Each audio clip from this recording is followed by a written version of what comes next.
Really sorry about all these technical difficulties, and yeah, alright.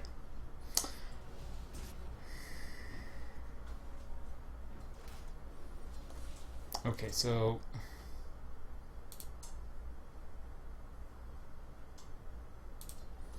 well, it could just be something.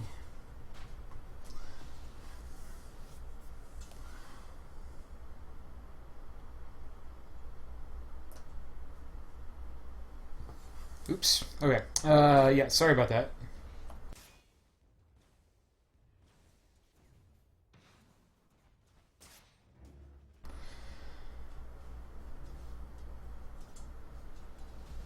Okay. No.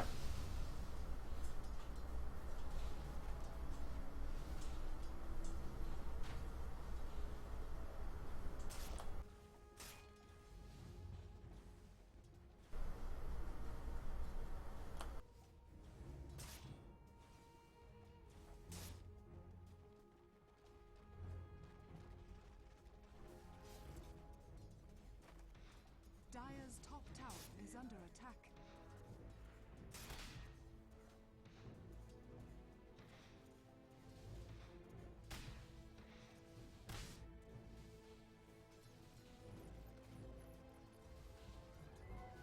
Gold is a great conductor.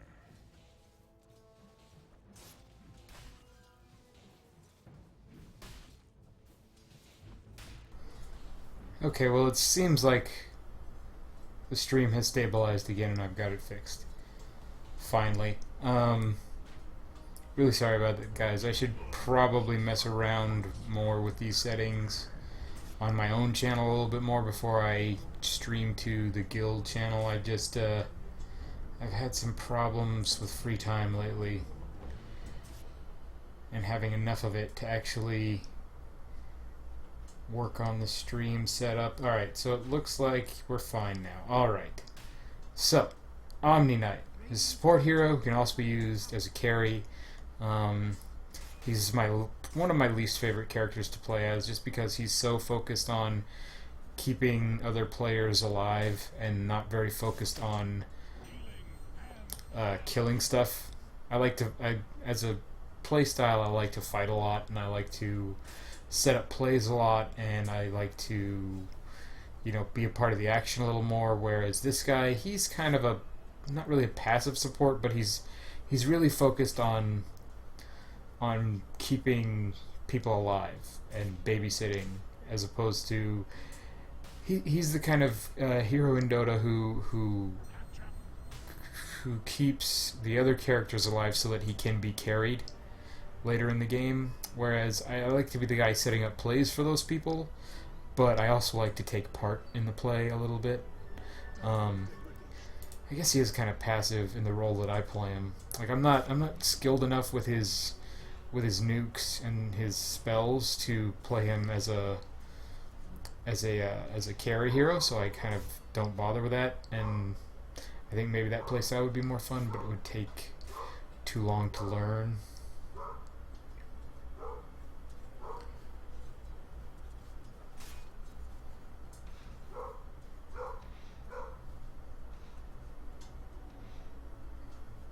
Alright, well, that's enough of OmniNet. Let's go over here to the mid lane and see what's happening. So mid lane, we've got an Ember Spirit. He's a fun hero to play. I like him a lot. He's got a sort of global teleport that he can teleport to these remnants here. And they also do an AoE of damage when he teleports to one. So they're useful for getting away from and into trouble. He's also got his Flame Guard here, which basically, in that circle, will do damage over time to any enemy standing in that, and it gives him a shield of up to 500 damage against magic attacks. So it's really strong for keeping yourself alive in lane. He's got Searing Change, which is a mini stun, and he's got Sleight of Fist, which is basically it's a teleport to all the enemies in an area and do basic attack on them. So late game, when he's got lots of items and he's hitting really hard, it's a really powerful spell. But early game, it's kind of weak because your auto attacks are weak early game. which is why this guy has not picked it up. I remember this guy. He was actually a lot of fun to play with. He was helpful without being a jerk about it. Like, he would give advice to people on the team, but he wouldn't also cuss you out at the same time, which is kind of a rarity in the Dota 2 community, at least in my experience. A lot of the people who seem to think they know a lot of stuff tend to not be very nice about letting you know it. Also, those people tend to be wrong a lot, whereas this guy was not just right about his suggestions, but he was also really nice in the way that he gave the suggestions. So, you know, kudos to this guy for being all right, because there's not enough of that in this game sometimes. Earthshaker up here on the top lane. He's a position 4 support, which means he needs items to be useful, sort of. The reason for that is his main spell, Fissure, is a long-range stun, but then you need to be able to position it correctly to get the most out of it. Because the way it works, you'll see him cast it at some point. It's a long line of sort of rocks that spring up out of the ground, and it appears that the stream may have frozen again.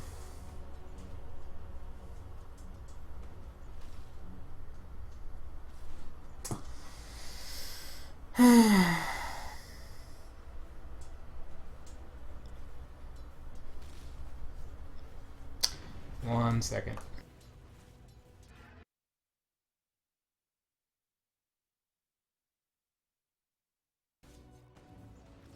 Oh no, there it goes again. Alright.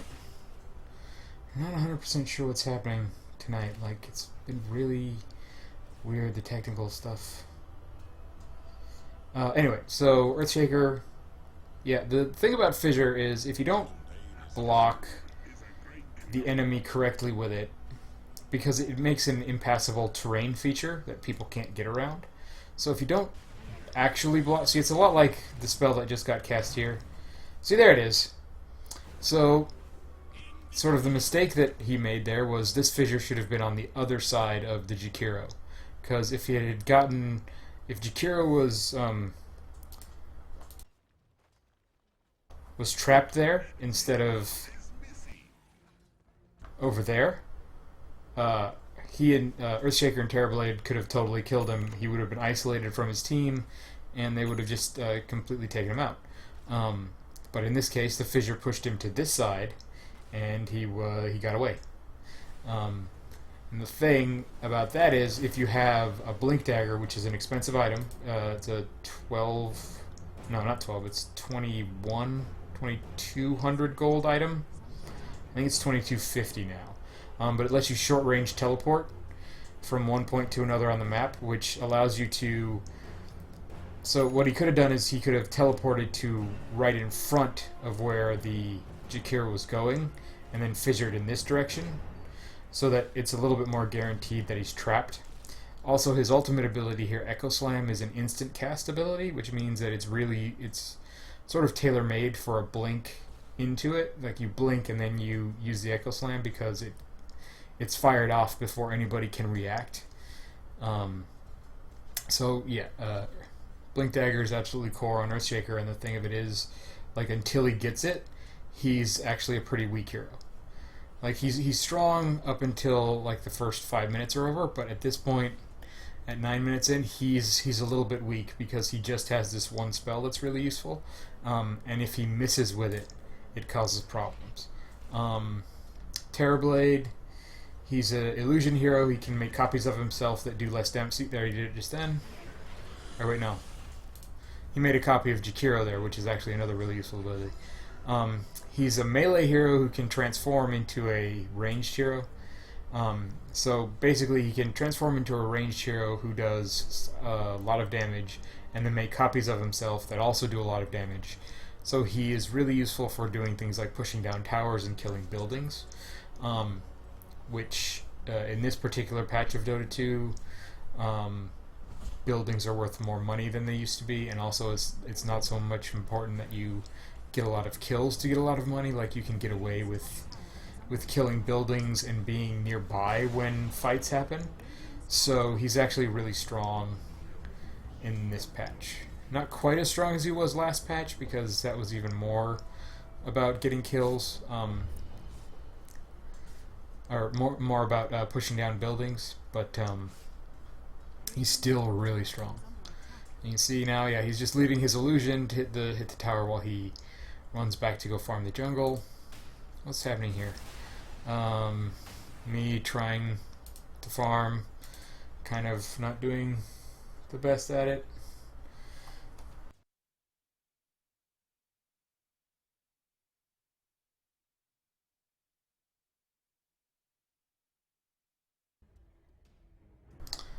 See, what's really weird about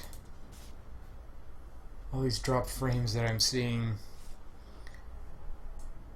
is that, like, they're not showing up on the OBS preview, they're only showing up on the outgoing stream. It's very strange to me.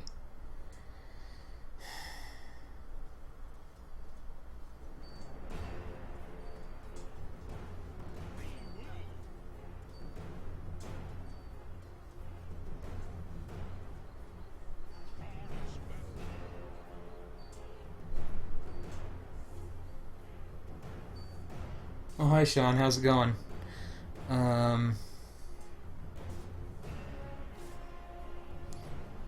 Are you seeing all these drop frames, Sean? Because if it is just restream, then I'll calm down a little bit, but I've been having issues today. Because I was doing some stuff earlier and it was fine, and now it seems kind of clunky. Oh, the kills.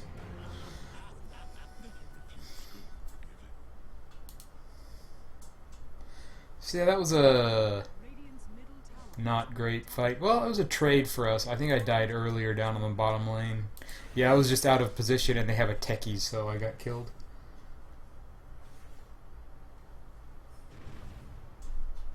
Okay, I'm gonna calm down a little bit then about tech issues, because it seems like it might just be the Restream app that I'm using.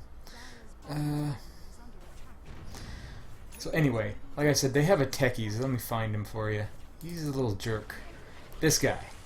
So I've been seeing him played a lot since TI5, and the thing is, he was a really strong hero in TI5, because some of the actually the team that won TI5, EG, played him a few times, and other pro teams were not prepared for it, and so ever since then, people in pubs have been trying to pick up techies, and it's been kind of weird, because he's a very strange hero for Dota 2. What he does is he runs around the map and he places mines, and then he's got his ultimate ability, which is remote mines.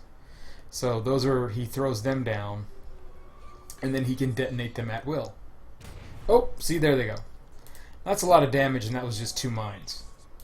Yeah. And they're only 175 mana apiece, and he can run around invisible and throw them down all over the map. So he's really good for defense. Oh! Not quite enough there. And that was his second ability, no, third ability. Suicide Squad attack. So basically he just pops that off and it does a ton of damage to anybody in the area of effect around it. And it almost killed Morphling there, but not quite. The really annoying thing about that ability, the Suicide Squad, though, is it shortens his respawn timer. So he's already alive again. And in the mid lane. Oh, but he did not survive against Ember Spirit. That's funny. There is justice in the world. Techies gets killed a lot. They picked another split pushing hero, this guy, Nature's Prophet. He's kind of an interesting hero. He can teleport anywhere on the map and spawn these player-controlled units, these treants, which he doesn't have any up right now, but when you see him, I will point them out. And he can sprout trees around enemies so that they can't run away unless they cut down the tree. And then he's got Wrath of Nature, which is a really weird ultimate ability. It will hit. The way it works is that he casts it, and then it sort of whips around through every enemy character on the map, including, I think, neutral creeps. I'm not sure if it hits all neutral creeps or just ones that have been aggroed to heroes. So it's actually a really strong farming ability. There they are. So he spawns these treants, and right now he's using them to farm out their jungle, to farm out the Radiant jungle, which is actually a really smart tactic. If he's smart, he'll take this camp and then move into lane with those treants. Okay, so no, he's just gonna farm for a while. He's doing alright on farm though. He's got a Hand of Midas, he's got a Shadow Blade, and a Ring of Basilius. At 15 minutes, that's not bad at all. Shadow Blade's an item, it makes you go invisible, and then whenever you auto-attack somebody coming out of invisibility, it gives you bonus damage. So there he is invisible, and in-game, invisible characters don't look like this to the enemy team. Like, in-game, he is completely gone. Like, if I was to... I'm not sure if this works, but... no. He's not invisible anymore. Just turn that back to both teams. Okay. Because in some of the other games that are similar to Dota, when heroes go invis, you can still kind of see them if you're on the enemy team in some cases, which I find kind of odd. Because if they're invisible, they should be completely invisible. Alright, so at this point, yeah, I've been trying to keep everybody alive on my team. I guess I've done an okay job because we're up by 8 kills, so that's nice. Let's see. I have a magic stick, which it's a really useful item. You should probably get one of these on almost every hero in Dota. The way it works is it gets a charge every time an enemy hero casts a spell around you. And for every charge that you get, it will heal you 15 health. 15 health and 15 mana. So the reason that's good is because, well, obviously if you are fighting a lot and not dying and not necessarily using your magic stick, like if you're a support hero and you're kind of hanging back and the action's happening around you and you're just building up all these charges, if you do ever get into trouble, well, then you just pop your wand and all of a sudden you have 150 health, 150 mana. It's also really useful if you are a hero like Omni Knight who has a lot of really expensive spells that he needs to cast to keep going, because you can have some instant mana back. Okay, I don't think we get him here. Yeah, the Razor gets away.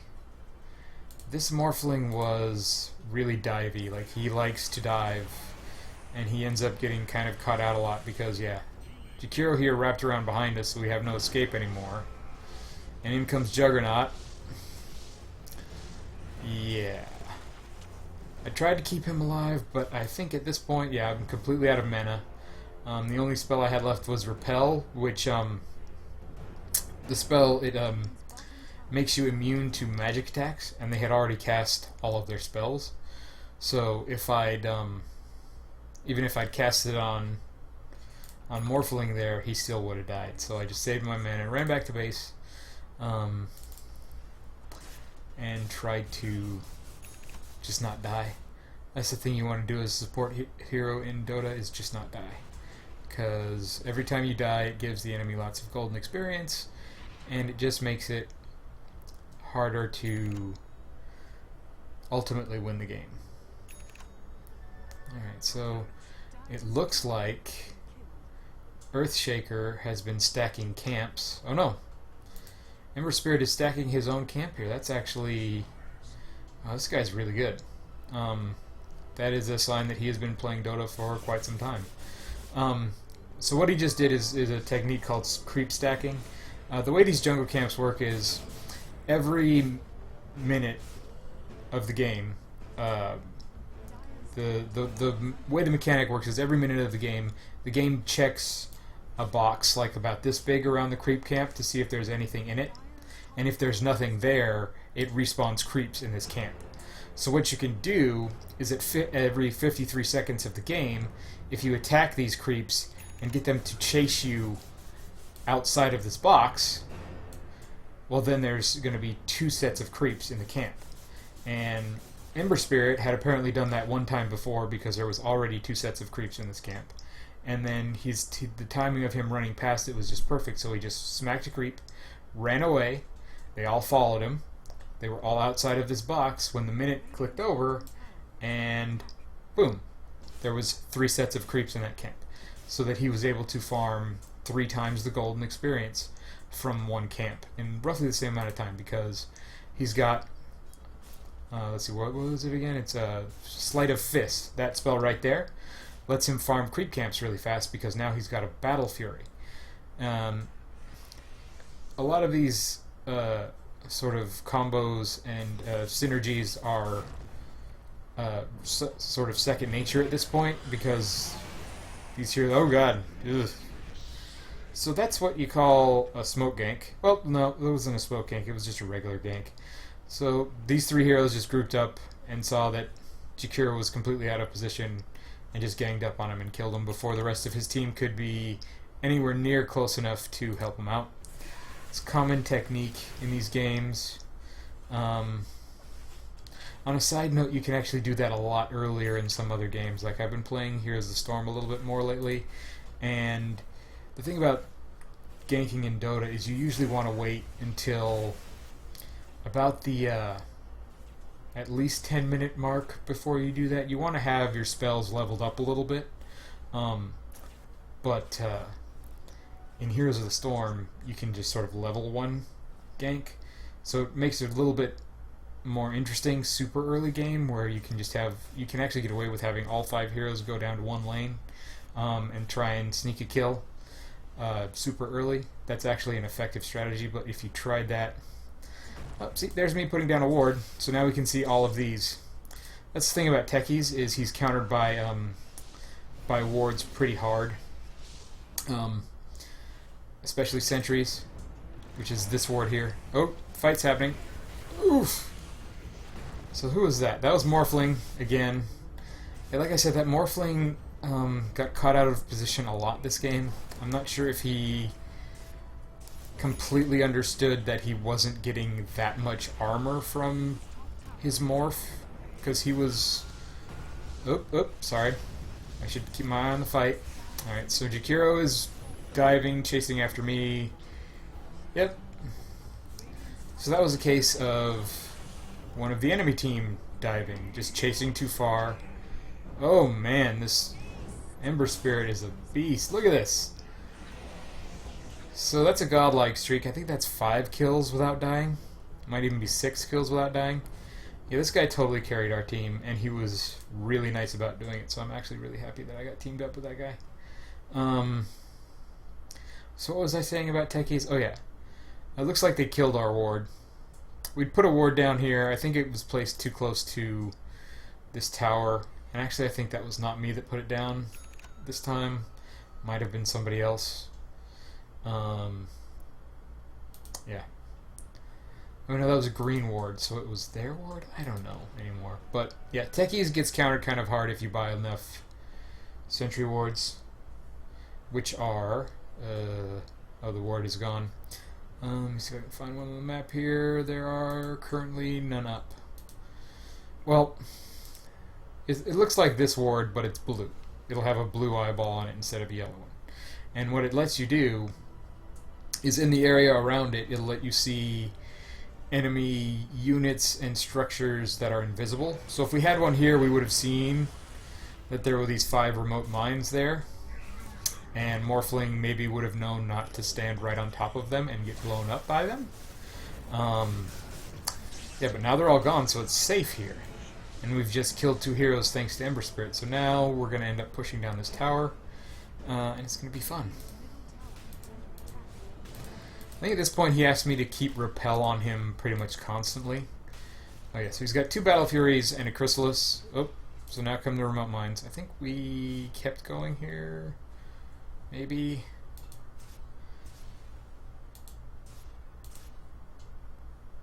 Maybe not.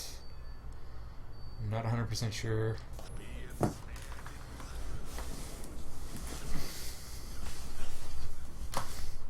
And there's a godlike streak for our Ember Spirit. And the thing is, I've been getting gold for being around when these kills happen, because They recently sort of changed some of the mechanics in Dota 2, whereas it used to be you got the most gold for a kill if you were the one who got the last hit on it. And they sort of recently rebalanced that so that now you get less gold for being the one. Radiant's bottom tower is Let me rephrase that. You don't get less gold for being the one to get the last hit. The person who gets the last hit still gets the most gold out of the whole experience, but the people standing around and sort of also hitting the enemy character, they get a bigger portion of the gold than they did before, if that makes any sense. So now it's a lot more productive as a support hero to be there for fights, as opposed to just running around randomly putting down wards and trying not to get killed. Looks like Ember Spirit's setting up to maybe stack this camp. You might see it happen right now. No. Yeah, okay, so Ember Spirit's going to walk up and take it. So that's the thing that happens as a support. You're waiting to stack a camp for someone, and then they just walk up and take it. Because at this point in the game, the thing about Ember Spirit is he farms so quickly that he doesn't really need to bother stacking. He can just kill the camp and run away and then run back to it in a minute, because by the time the minute's up, he's actually cleared the whole jungle, and the whole jungle is respawning all at once. Especially because he's been present for so many kills and gotten the last hit on all of them. So now Terrorblade has showed up. Yeah, this Terrorblade went off on his own to farm a lot, and that's actually a fairly good strategy for a Terrorblade, because he does need lots of items, so he kind of does need to go off on his own. We did lose a couple of fights. Well, not really lose a couple of fights. We got pushed back because he wasn't there, let's say. So, you know, he could have showed up to be a little bit more productive sometimes, I would say. But other than that, he played really well. He got all his items. That's the thing about playing a carry, is as long as your build is sort of sound, like if you're building the hero correctly and you're farming fast, it sort of doesn't necessarily matter that much what your game plan is going in, like what your sort of overall strategy is. Like, as long as you're farmed, you're kind of safe. So yeah, he's gotten a Manta style, which lets him spawn more illusions of himself. Let's take a look at this really quick. I'm looking for the percent damage taken. Yeah, so they take 350% damage compared to Terrorblade. So they're a lot weaker, they're a lot less tanky, and they do 33% the damage that he does. So these Manta illusions are a lot weaker than his Conjure Image illusions, which do 60% of his damage. But getting a Manta style is really viable because it synergizes with Radiance. So all of his illusions will get this sort of Radiance burn, which is an area of effect around him that's sort of always turned on. It's not a ton of damage, but you can see the effect there on these creeps, that sort of light that's knocking them back. Yeah, it's a really popular item on Terrorblade. It's really useful. It helps him farm quickly. You see, he kills these creeps really fast because they're taking damage even when he's not hitting them. Terrorblade's kind of an uninteresting hero, though. I feel like he just sort of he farms, he kills buildings, and that's sort of his whole game plan. He didn't fight that much. I don't talk too much about all the heroes on the enemy team. We've got a Juggernaut on the enemy team. He's a cool hero. One of my favorites, I think. Basically, he's got fight happening. Yep, Jakiro caught out of position and killed. Yeah, that was a thing that happened a lot.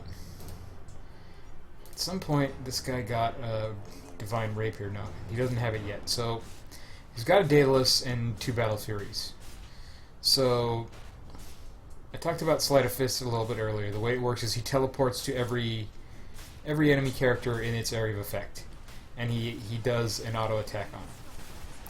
So every time he hits them with the auto attack, let's pay attention to the fight. We take the tower. Juggernaut jumps in and kills. Oh, yeah, this is going to be bad For Morphling. Oh, nope. He might get away. Nope. Nope. Techie Suicide takes out Morphling. So yeah, that was a case of maybe staying a little bit too long. Yeah. On a couple of my team's part. Also my part. I think I got killed. I don't remember where I died at that point. So yeah, they're going on Ember Spirit here, but they're not going to get him. He's too fast for them. See, the thing about him is he's got his ultimate ability, which lets him... Oh my gosh, yeah. So we got a kill there and he ran away by using his ultimate ability, which lets him put down those fire remnants, which he can teleport to at any point. At any point at all, as long as he's not stun locked.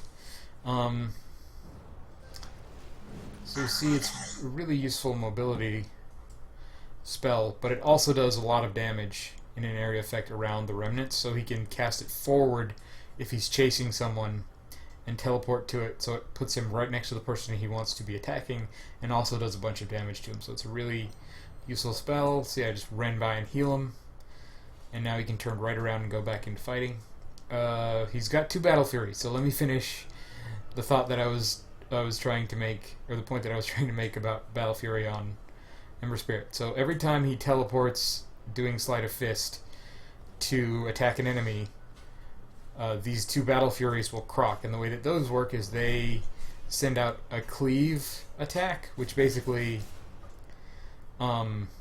essentially it means that a portion of his attack damage is sort of bounced onto nearby enemies. So it's kind of hard to see when he does it because the Sleight of Fist happens so fast, but every time he's... Oh god, look at all that mine damage. So that's the other thing about techies, is as long as you don't all run in and get killed by the mines, as long as a few of you survive the mine attack, you're kind of going to be okay, because the thing about techies is once the mines blow up, he doesn't have any more damage. Like, all the damage is gone once the mines are gone. So he's not very good at fighting here. Like, you see, he's hitting the Ember Spirit, but most of that damage is coming from his tower. So once you clear the mines, techies isn't a big threat, really.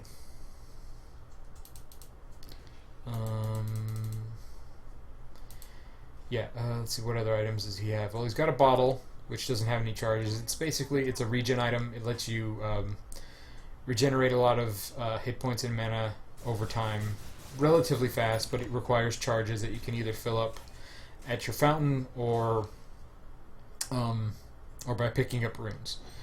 It's really common mid-player item because you have easy access to both runes as the mid-player, so a bottle is a really good pickup. He's also got a Daedalus, which is the strongest critical hit item in the game. It gives him a 25% to crit for 240% of his base damage, which at this point in the game is 380. So he's got a chance to do 240% of that damage, which is a lot of damage. Yeah, so at this point he asked me to keep Repel on him as long as it was up, so it's up now, and I cast it on. Because basically it makes him completely immune to all these spells. You saw him get hit by the ice wave and just keep on walking. Like, normally that's a stun. Like, it's a hard stun ability. So normally he would have, been stuck. So I think at this point, yeah, they focused me down.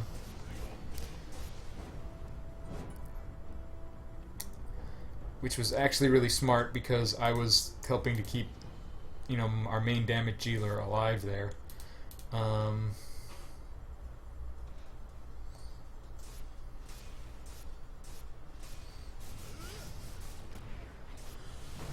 well. So we see Fissure into Echo Slam. Did not do a lot of damage from the Earthshaker. Well, but Ember Spirit is still doing work. Gosh, that guy. It's crazy how much damage he's putting out at this point. Oh, he's got a Sacred Relic now, which gives him 60 damage, so that's where a lot of his strength is coming from. Let's see, what's Earthshaker got? So yeah, he's got his Blink Dagger. And it looks like he kind of got shut down a little bit, or maybe was just buying a lot of wards or something, because he's only got a point booster. So it looks like he's building towards an Aghanim Scepter, which is really common pickup on this hero because it makes his ultimate a lot stronger, which is one of his main sources of damage. The thing about Echo Slam though is the more heroes standing around standing in its area of effect when you cast it, like the more damage the enemy takes. So it's kind of tricky to land it very well. What does Morphling have? Morphling has, oops. We got another Mantis Style so that he can cast illusions of himself, just like so. He's got a Ring of Aquila, which gives him some good stats and gives him an armor aura that he gives to his allies. So if we click on Earthshaker here, you see the sort of icon for the ring, even though he doesn't actually have it equipped. It's Morphling that has it equipped. So that's the way the aura works. It's just +2 armor, but that's a fair amount of armor for a support like Earthshaker, because he's not expected to pick up lots of armor items. Let's see, what's Terrorblade got? Okay, so Terrorblade has farmed up an Eye of Scotty, which is a really popular item on carries these days. It gives you a slow on all of your auto attacks, so every time you hit somebody with a regular attack, it slows them a little bit, makes it harder for them to run away, and it gives you lots of stats and lots of mana and lots of health. So it's really popular because it's sort of a really versatile item that also slows the enemy. Oh yes, so now he's got his rapier. This item, Divine Rapier, is the biggest damage item in the game. It gives you 330 damage. But the unique thing about that item is that it can be dropped. So if Ember Spirit was to die here, he would drop his Divine Rapier on the ground, and anyone, friend or enemy, can pick it up. So it's a really risky item to get, and at this point he asked me to make sure that he was repelled all the time. See? Because if he dies at any point, the enemy team, even though they're 21 kills behind, they could still come back. So now he just hits like a truck. He's got 660 damage on him. So every time he casts Sleight of Fist, he does all of that, plus it cleaves, plus he's got a chance to crit for 240% of that. Which, I'm sorry, I'm not that good at math. I can't do that math in my head for you. Radiant's bottom barracks are under attack. Radiant's bottom barracks has fallen. Yeah, at this point it's pretty much just cleanup. We're just sort of going to wreck these poor guys. And there's not much that they can do about it. Did I at least get my mechanism finished? I think I do finish it pretty soon here. Like right before the end of the match. Yeah, so as far as my support items, I've been buying a lot of wards. A lot of sentry wards and putting those down so we can see where the mines are so that we don't walk where there are mines. And at this point they kind of can't even get out of their fountain. Yeah, there was mechanism. So what happened there was I walked over here by the enemy shop and I could pick up my items that I'd purchased, and that let me cast my mechanism, which gave us all a little bit of health and a little bit of an armor aura. But at this point we really didn't even need it. Like, we're just going to sort of take all these buildings by default. At this point we're doing something called, well, we're not really fountain diving because we're not diving into their fountain, but we're just kind of keeping them bottled up. Yeah, okay, let's just take a look at that. See how fast that happens? Alright, so one more time. He blinks into the trees here with his ultimate ability. And then he just slights a fist once, and it kills techies. It's kind of sad how much damage he does at this point. Sad for the enemy team. It was fun for us. Yeah, so that's going to be GG.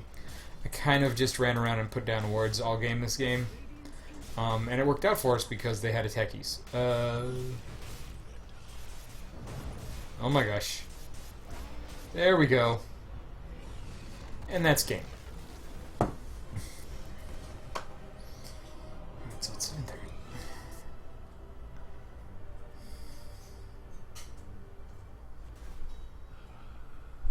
And I dropped an item. Yay, free item.